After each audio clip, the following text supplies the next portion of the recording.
Non, en première mi-temps, quand j'ai vu que c'était toutes les occasions qu'ils ont vendangées, je me suis dit attention, ça peut être un piège pour le match retour. Mais bon, après, je savais qu'ils allaient fatiguer. Je voyais déjà que ça commençait à tirer la patte en fin de première mi-temps, donc Villarreal. Donc je me suis dit en deuxième, ça va le faire. Et puis il y a eu 2-3 masterclass qu'on fait que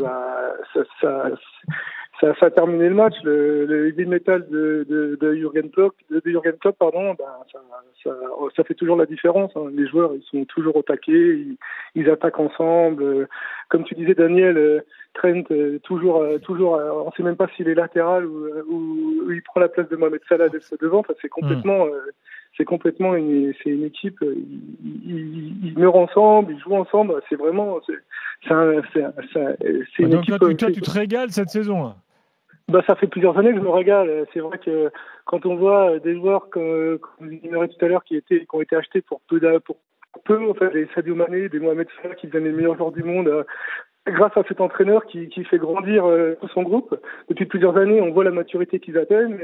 C'est complètement dingue. Et on a l'impression qu'en France, par exemple, un joueur comme Mohamed Salah est complètement sous-coté par rapport à beaucoup de joueurs sous-côté, on sait qu'il est super fort, on le dit assez qu'il est super fort. Non, tu trouves qu'on ne dit pas assez que c'est un top 5 monde?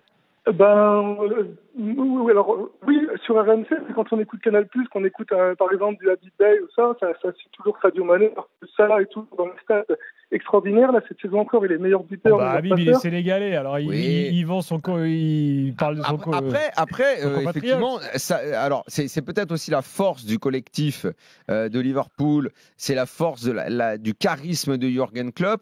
Effectivement, peut-être qu'il y a des joueurs stars qu'on met moins en avant à Liverpool.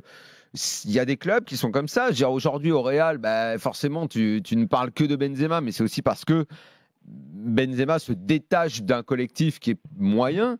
Liverpool, le collectif est tellement fort que peut-être tu mets un peu moins en avant les deux joueurs, mais généralement quand tu parles de Liverpool, très vite t'en viens à citer la doublette Mané-Salah. Hein. De toute façon, souvent tu les cites. Hein. De toute façon, si tu vois, alors souvent il y a ce débat-là pour Mo Salah et Sadio Mané pour le Ballon d'Or. Voilà, c'est peut-être là où on va en venir. Sadio Mané cette année, pour moi, c'est top 3 Ballons d'Or obligatoire.